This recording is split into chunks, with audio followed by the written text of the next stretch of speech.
Olá pessoal, tudo bem com vocês? O professor Alex Alves aqui, mais uma vez trazendo uma temática do Carreira em Pauta, que você já conhece, você tem acompanhado a gente aqui, mas não custa, né, a gente reforçar para você acompanhar a gente nas redes sociais, tanto, é claro, o do institucional lá no Instagram, os nossos aqui também, vou apresentar daqui a pouco a nossa convidada, e aqui no YouTube, porque sempre tem um episódio novo aqui para falar sobre carreira, as novidades, os desesperos, os choros, né, que a gente tem nas carreiras e no que a gente tem que escolher. A gente escolhe uma carreira, de repente a gente acha que é uma coisa é outra e vai aparecendo alguns desafios, mas a gente vai vencendo a cada dia, não é mesmo?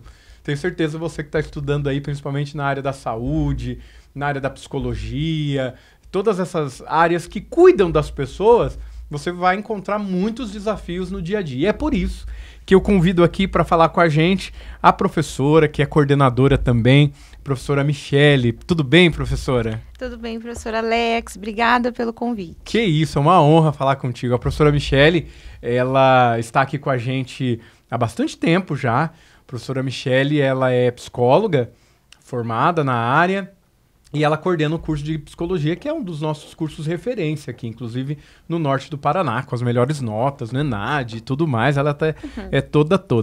Mas, professora Michele, para falar um pouquinho da tua carreira, antes de falar um pouquinho da psicologia propriamente dito, fala um pouquinho quem é Michele, da onde chegou Michele, como que você chegou na coordenação.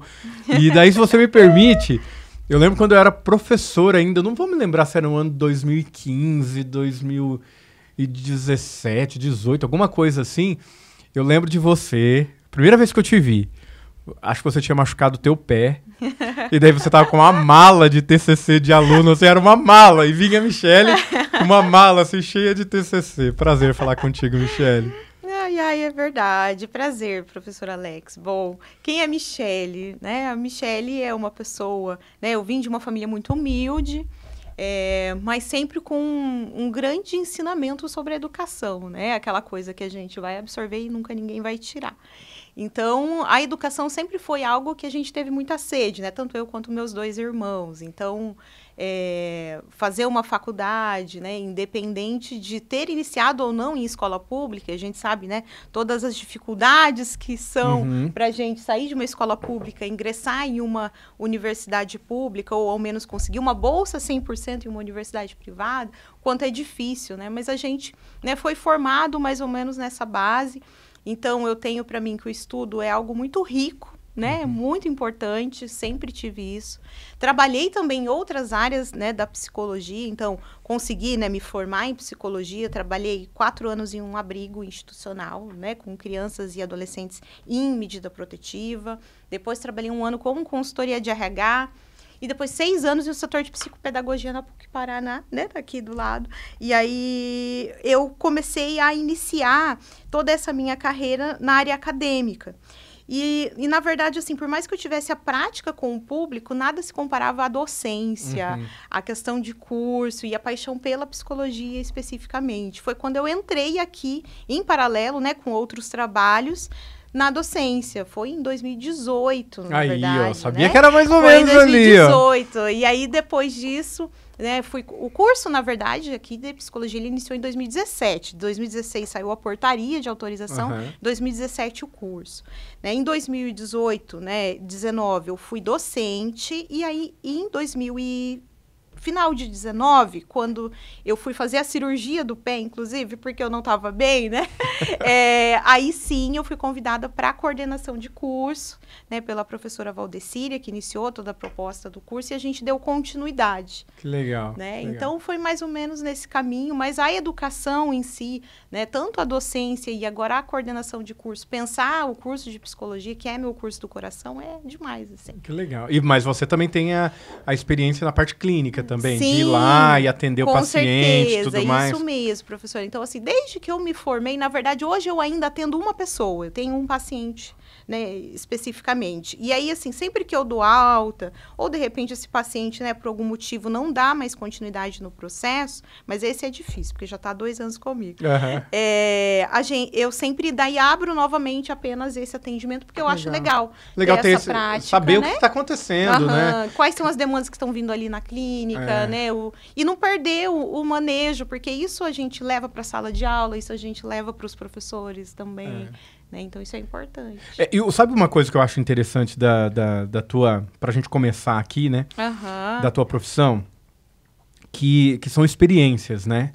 Eu penso que psicologia... Gente, você que não faz terapia aí, uma coisa que eu aprendi, tá? Façam terapia, ajuda bastante a vida da gente.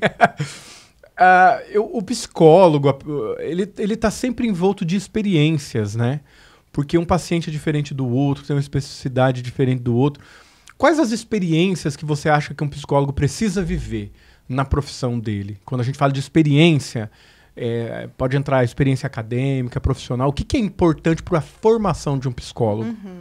Eu acho que, além, lógico, da base teórica, que isso com certeza, né, é um norte importante de visão de homem, de mundo, que dentro da psicologia nós temos várias, né, tem a psicanálise, análise do comportamento, história cultural, mas principalmente o desenvolvimento humano, né? Isso, assim, pra gente é prioritário. Então, a forma do relacionamento, desde que o aluno entra em sala de aula, que se relaciona com um colega dele, que ele vai fazer um grupo de trabalho, que se relaciona com um docente, que depois vai para uma prática, né, de estágio. Então, eu acho que todas essas vivências, né, que estão relacionadas ao outro, ao contato com o outro, né, na sala de aula, e aí depois que se expande para além disso, é muito necessário. Porque, assim, o ser humano ele é imprevisível. As demandas podem ser qualquer demanda, a gente costuma dizer, né? Que demanda eu vou encontrar na clínica? Qualquer demanda. Qualquer demanda. Às vezes você acha que não é nada e, de repente... Então, assim, é tudo muito imprevisível. Então, quanto mais experiências de modo vivencial, relacional esse estudante vai tendo, ele também vai adquirindo habilidades próprias, né? Para esse relacionamento na clínica. Porque ele vai lidar com muitos imprevistos, com situações muito conflituosas, às vezes constrangedoras, às vezes que vão, né, bater de frente com algo que ele acredita muito. Olha só. Né? Então... Eu acho que o que deve ser difícil na psicologia, eu vou chutar, tá? Depois você me fala. É a pessoa tá falando e você não dá a tua opinião sobre aquilo. Porque parece... Me parece tão fácil resolver a vida da pessoa, por exemplo. É claro, eu não sou psicólogo, mas... Às vezes tem um amigo, por exemplo, vem contar uma situação, fala, não, faz isso, larga a mão, para de fazer tal coisa. Não parece mais fácil resolver a vida da outra pessoa? E como ser profissional de ouvir e não dar a opinião pessoal, por assim dizer? Exatamente. E isso é uma prática, né, novamente, lá desde o primeiro ano, e que os professores vão batendo na tecla, né, durante a formação. Porque o aluno... ele vem muito nessa, né, das minhas experiências próprias, dos meus conflitos próprios e da forma com que eu me posicionaria ou me posiciono com os meus colegas, né? Deu certo pra mim, né? E dou minhas opiniões. E aí a gente vai sempre orientando, porque tá no nosso código de ética, inclusive, né? A gente não pode inferir, deduzir, né, para o paciente uma dedução, porque da vida dele sabe ele, não a gente. Mas a gente gosta, né, de se meter enquanto pessoalmente falando e não profissionalmente, a gente quer, né? Por que você faz isso? Um dia eu falei, para com esse negócio aí. Um dia eu falei assim pro meu terapeuta, né? Eu falei assim, um dia eu vou pagar uma sessão contigo pra você dar opinião. Eu vou ficar só ouvindo e você vai dar opinião. Faz isso, faz assim. Isso, faz isso. Aí ele pegou e falou assim, né? O Antônio, sabe? Um abraço, Antônio. Aí ele falou assim, o dia que você fizer isso, aí eu vou parar de te atender. Eu falei, ai, que droga, não posso nem fazer isso. Mas o que te marcou? Tem uma pergunta aqui que eu achei bem bacana, que é o que te marcou, assim, como experiência? Seja agora ou quando você começou na carreira, o que te marcou, assim, que você falou assim, poxa, eu tô na carreira certa? Olha, eu tenho uma situação muito recente de um egresso, um ex-aluno, que me mandou uma mensagem simplesmente para agradecer. E, assim, fazia muito tempo que eu não tive contato. Talvez ele, né, ouvindo, quem sabe, né, ele vai ouvir esse podcast, mas não vou identificar a pessoa. Mas eu fui, além de coordenadora, na época, eu também fui supervisora de estágio dele. E eu me lembro que eu dei uma advertência porque ele chegava atrasado no estágio. E eu fiz ele assinar, e aí ele chorou, foi toda uma situação conflituosa, difícil. Ele ficou alguns dias nas outras supervisões sem olhar para mim. Bravo, nervoso, né? E aí hoje, né? Aí esses dias atrás, foi este ano isso, ele me mandou um áudio para agradecer, porque hoje ele era gerente de RH de uma grande empresa. Olha só.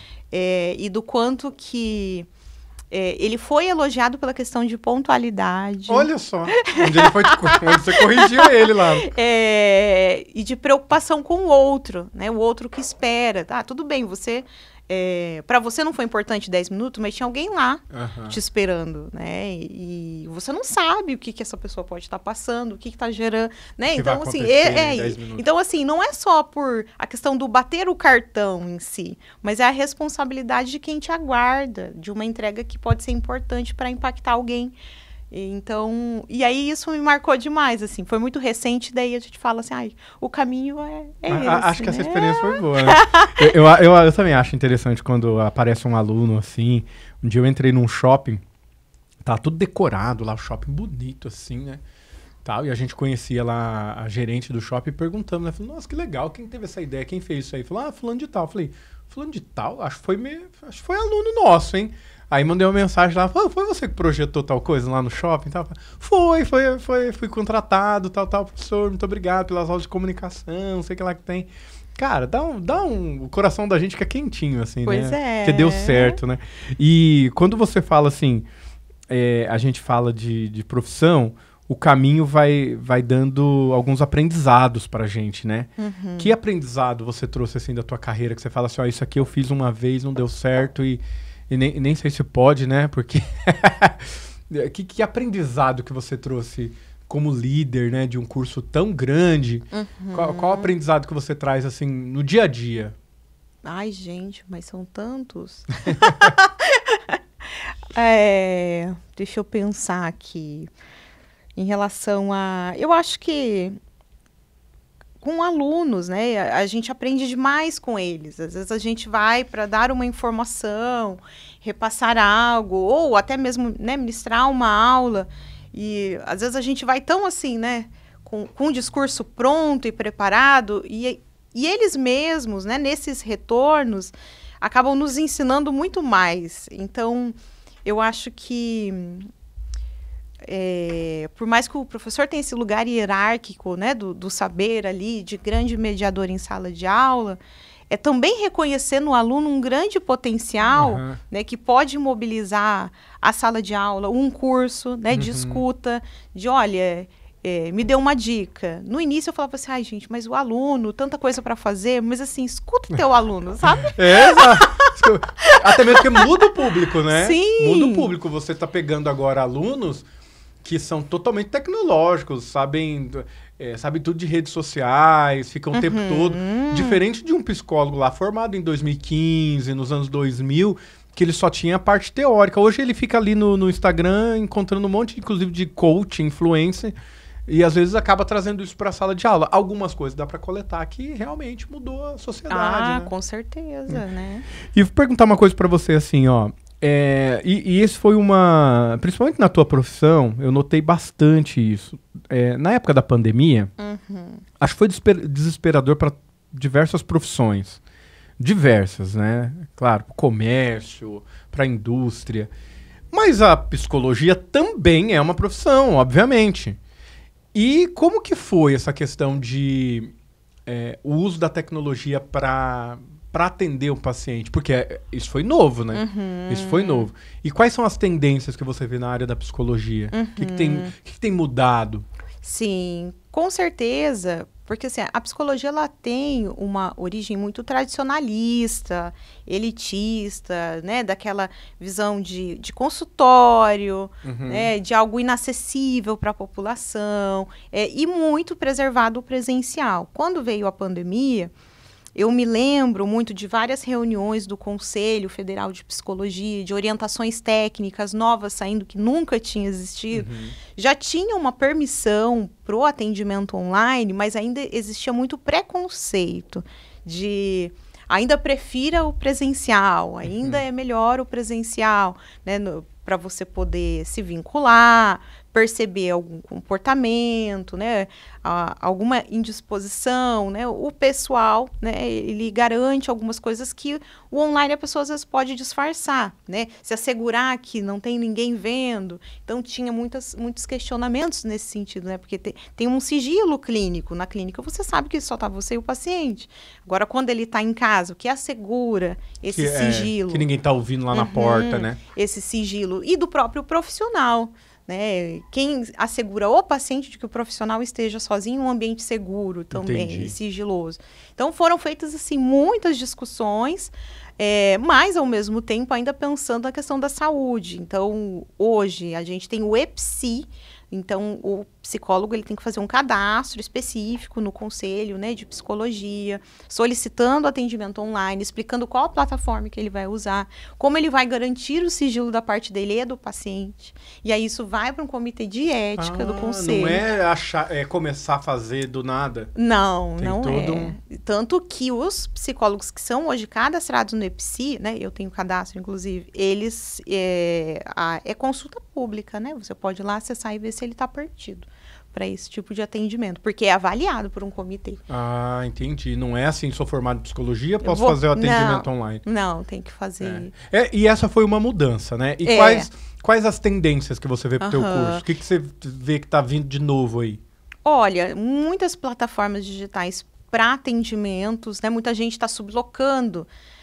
Começa com um consultório, vaga um monte de horário e fala assim, vou administrar isso, eu vou alocar os horários vagos, né? E tem tido um retorno bacana, só que administrar isso é difícil, né? De uma forma que envolve um cuidado ético, em plataformas seguras. E aí eu tenho visto muitos psicólogos pesquisando sistemas mesmo, né, que façam esses agendamentos de sala, que de repente coloquem já algumas pré-informações de prontuário, que também, ao mesmo tempo que vai mudando, as discussões vão, né, continuando lá em cima, a gente fala, lá no conselho, mas, então isso tem mudado, né, as plataformas, uma preocupação gigante com a inteligência artificial, porque tem muitas pessoas hoje consultando literalmente, né, a IA por um problema pessoal. Tô passando, né? Exato. Então, assim, que é uma grande preocupação alguns hoje, aplicativos, né? Eu já ouvi falar que tem aplicativo de consulta de terapia, tipo, você está precisando de alguma coisa, você fala lá com o robozinho e ele te responde, né? Você já viu isso? Eu vi esses dias, eu achei interessante. Assim, às vezes, lógico, daí tem o outro lado da defesa. Para quem não tem nada, talvez tenha algum tipo de orientação, mas o importante é a gente tentar cercear de que aquilo nada substitui a um atendimento profissional mesmo, né? E da importância de ir buscar essa ajuda, que nem todas as plataformas fazem essa indicação. Às vezes eles já vão, né, nos 10 passos para a felicidade. Entendi. E aí a pessoa, ao invés de melhorar... Generaliza, inclusive. Né? Ela acaba se culpando ainda mais, né? Poxa, por que eu não saio? Eu tenho aqui, a minha receita, como se fosse assim, né? E não consigo. E deixa eu te perguntar uma coisa, fugindo um pouquinho do nosso script, o que eu percebo, tanto na tua profissão, como em outras também, tem a questão da ética, né? Eu acho que a ética na tua profissão, ela... Não em todas, na realidade, mas na tua tem um peso muito grande, porque afinal de contas você está lidando com a saúde das pessoas, né? Os cursos na área da saúde são... E você percebe, assim, uma angústia dos seus alunos ou dos futuros profissionais de psicologia de já querer consultar? Tipo assim, nem terminou o curso ainda, já querer dar opinião, ou não? Eles esperam mesmo, terminam, daí depois eles soltam que eles são psicólogos. Como que é no teu curso essa questão? Olha, é delicado. Na verdade, assim, um pouco mais de 90% espera. Né? Todos vêm atrás da formação em psicologia e entende que a gente lida com gente, né? E a depender de uma fala, de uma pontuação, isso pode ser muito sério, né? A gente já lida com pessoas em grande sofrimento. Então, a grande maioria compreende que tem que esperar esse processo. Correto.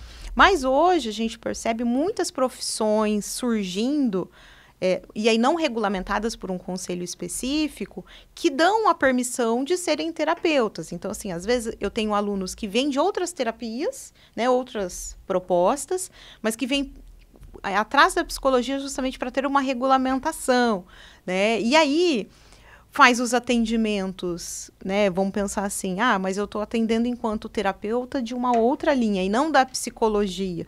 Utiliza dessa, vamos dizer, essa brecha, e aí a gente tenta conscientizar que enquanto estudante de psicologia ele tem também uma postura, né, já profissional e ética, né, desse cuidado, porque ele também vai ter um CRP depois, ele vai querer que outras pessoas, né, respeitem a profissão.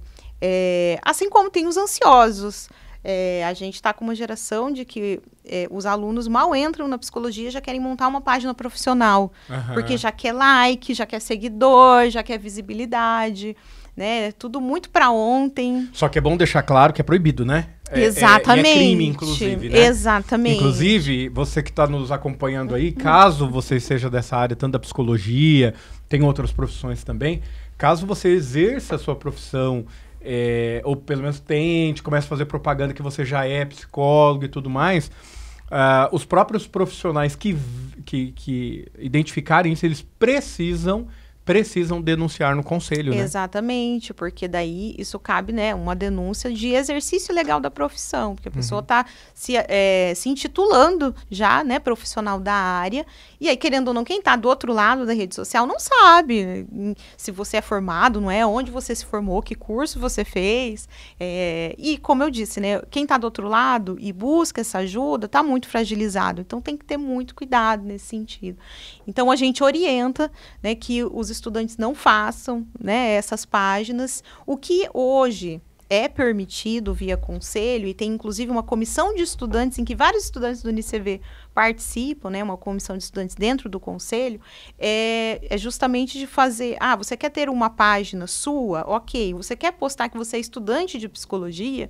Ok. Você quer postar que você teve uma aula legal num laboratório? Você pode, mas tudo em cunho de estudante. Entendi. Né, nessa posição de estudante. Olha, hoje eu aprendi tal coisa. Pode.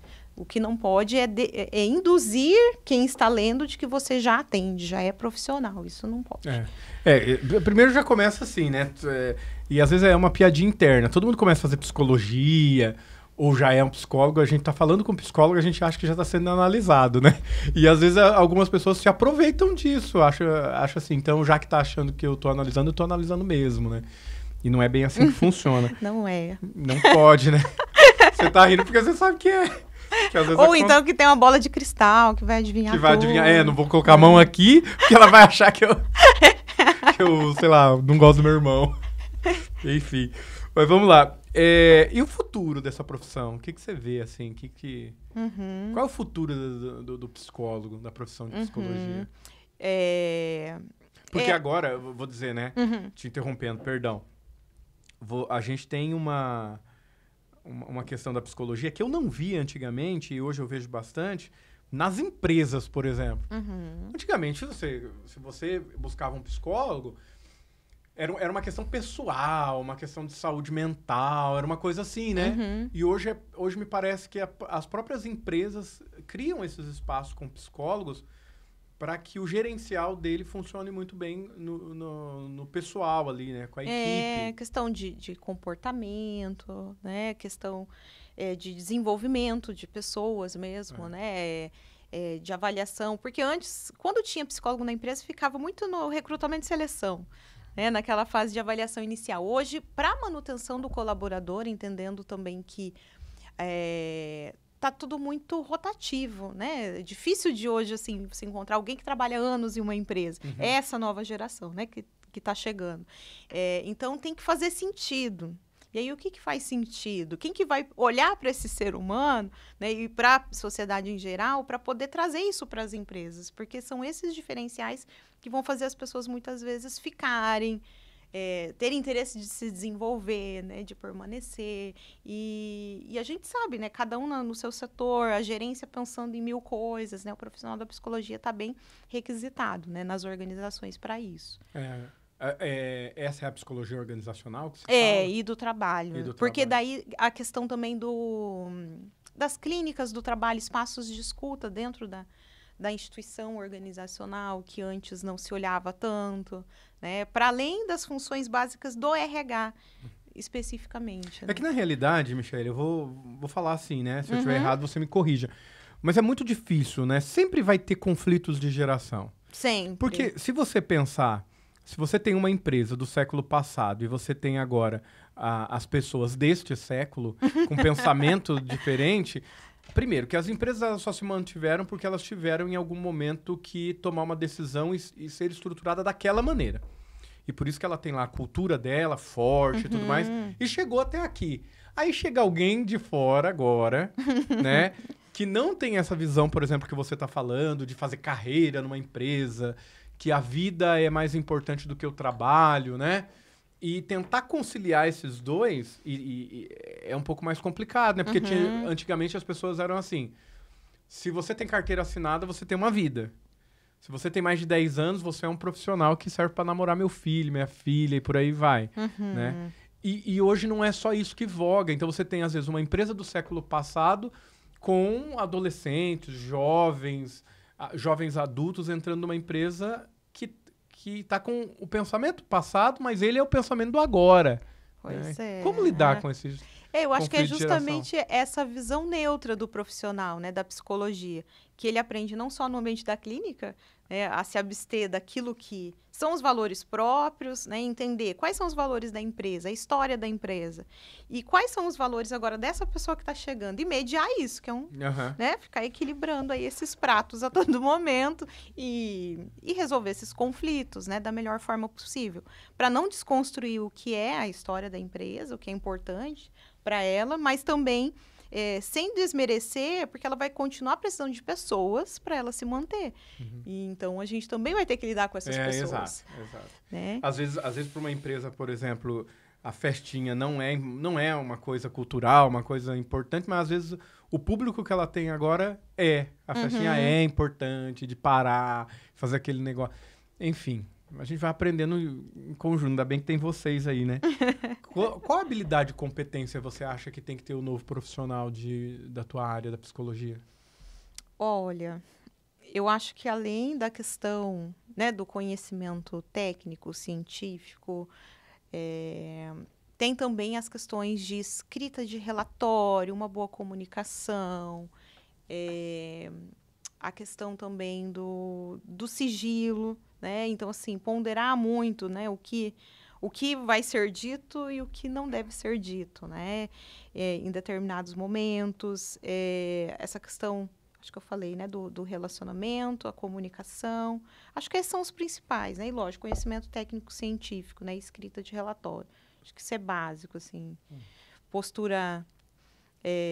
também de isenção de postura religiosa, política, né? São muitos critérios, assim, eu vejo nesse sentido, mas aí cabe mais a questão do nosso código de ética mesmo, né? Pensando em habilidade e competência, acho que são essas. Eu recebi uma boa escuta, né? Uma boa escuta. Já ouviu esses cursos de escutatória, diretor? Já ouviu? Já ouvi. Isso é muito legal, né? Porque, assim, os cursos de oratória, né? Você aprender a se comunicar, né? Mas, assim, a importância de ouvir. Mas é difícil. Muito difícil. Até mesmo porque quando uma pessoa tá falando, eu mesmo aqui, a professora Michele tá falando, eu já tô aqui, ó. Eu já tô aqui, olha que legal, eu tô elaborando meu mundo da Dev. Doido pra falar. Eu gosto de falar, né? Você sabe disso. Se eu te interromper, você fala, professora, agora. Tá bom, tudo bem. Já deu. Mas sabe que é uma coisa que eu acho interessante? Quando você fala habilidade... Tem algumas habilidades que são para quase todas as profissões. Por exemplo, essa questão da escrita... às vezes a gente recebe um e-mail de uma reclamação de um aluno ou de um colaborador ou alguma coisa assim. E hoje está tão acostumado o ChatGPT que ele só copia e cola o que o ChatGPT falou e às vezes o ChatGPT está falando com ele. Olha, você gostaria de tal coisa, tal coisa, tal coisa? Eu sugiro assim, 2 pontos. Daí é que entra a mensagem. Às vezes vem assim entre parênteses, seu nome. Então, assim... eu acho que essa habilidade, assim, precisa observar, saber ler, né? Saber, não só ler o outro, mas ler também o que está escrito no papel. A leitura crítica, né? A questão criativa também, aquilo que nos torna humanos também é importante. Não né? tô sendo grosseiro aqui, né? Com certeza. Que, infelizmente, a inteligência artificial, ela tira muito isso da gente, né? Essa capacidade de abstrair, de fazer uma leitura e interpretar, né? De fato, aquela leitura. Então, mas assim, para ser psicólogo, não vai ser a IA que vai estar no consultório, né? Ou né, em outros locais ali, quando você tem a demanda emergencial para agir. Né? Não tem como. A psicologia... Espera um pouquinho que eu vou abrir o chat GPT. Que eu vou verificar o que ele fala sobre a tua situação. Enfim. Mas é isso, Michele. Muito obrigado, viu? Quais são os conselhos que você dá aí para os alunos que estão pensando em fazer o curso ou que já estão fazendo, vão entrar aí no mercado de trabalho? Deixa aí suas últimas palavras aqui com a gente. Que legal, né? Então, se você está pensando, né, em fazer o curso de psicologia, primeiramente, faça no UniCV, que é o melhor de Maringá e região. É verdade, né? E é verdade. E é verdade. E depois, né, aproveitar todo esse momento da academia, né? Então, explorar muito a questão da pesquisa, o conhecimento dos professores, se envolver com as leituras, e não só as leituras técnicas do curso, mas também a literatura, que traz muito sobre o relacionamento humano, né? Sobre as relações humanas, né? Ao longo de toda a nossa história. Então, isso a gente aprende muito também, né? Sobre gente. Aproveitar também quando você não vai escolher um grupo de trabalho, você é escolhido no grupo de trabalho, mas olha que legal, né? Eu vou conhecer outras pessoas de outras perspectivas, eu vou precisar debater sobre isso. Então, lidar com o diferente, não ver isso como um problema, né? Mas sempre como um crescimento, um aprendizado que é muito necessário para a nossa formação, né? E desejo sucesso. E com certeza, né, a psicologia tem sido muito demandada na sociedade de modo geral. Então, tenho certeza que se empenhar, né, se envolver com o curso e, claro, a formação ética, profissional, com esse compromisso social também, que é tão importante levar para a carreira, para a vida. Que legal. Gente, com essas palavras da professora Michele, eu quero agradecer você que acompanhou o nosso podcast aqui no Carreira em Pauta, convidando novamente vocês para seguir as redes sociais, tanto minha, da professora Michele, do Centro Universitário Cidade Verde. E, é claro, acompanhar a gente aqui no YouTube, porque a gente sempre traz novidades para vocês com diversos profissionais para falar aí de diversas carreiras. Sucesso para vocês e até a próxima.